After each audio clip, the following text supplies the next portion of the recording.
Jésus a-t-il réellement existé? S'il y a bien un homme qui a bouleversé le cours de l'histoire de l'humanité et la vie de milliards de personnes, c'est bien Jésus.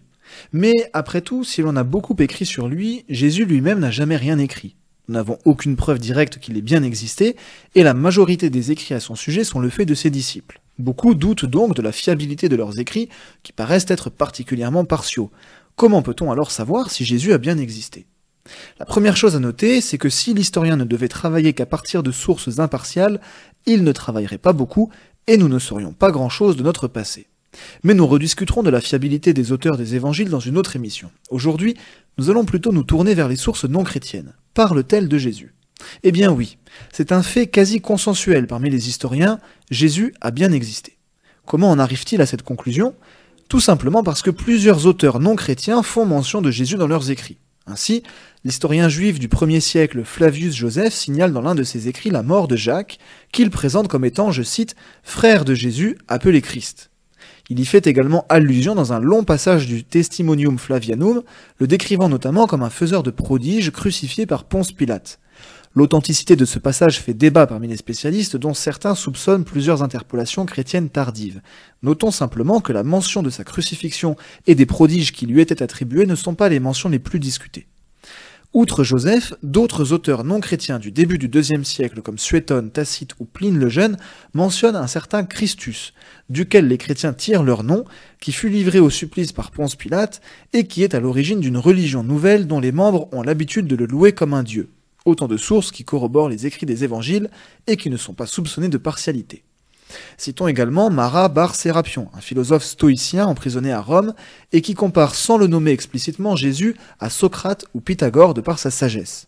Ou encore Lucien de Samosate qui parle des chrétiens de Palestine en disant qu'il, je cite, « adore encore aujourd'hui l'homme qui fut empalé en Palestine parce qu'il avait introduit dans le monde cette nouvelle forme d'initiation ». Nommons encore, comme source non chrétienne, Jules l'Africain qui, citant l'historien Thalus, mentionne les ténèbres qui sont apparues suite à la crucifixion de Jésus, ou encore le Talmud babylonien qui parle de Yeshua pendu au soir la veille de la Pâque, sans nier son existence, ni la responsabilité juive dans son exécution, et en lui attribuant des activités de guérisseur. Nous venons donc de faire état de 8 sources non chrétiennes différentes qui mentionnent toutes Jésus. Au premier regard, certains pourraient trouver tout cela léger, mais il faut garder en tête plusieurs choses. Tout d'abord, il est normal que l'on ne soit pas en possession d'un grand nombre de sources relatives à Jésus dans un contexte où le christianisme est encore très modeste et peu développé. D'autant plus que le ministère de Jésus fut court, il ne dura que 3 ans et se restreint à un espace géographique très limité qui fut détruit par les Romains quelques années après sa crucifixion. Notons ensuite qu'aucun de ces auteurs ni aucune autre source ne nie l'existence de Jésus.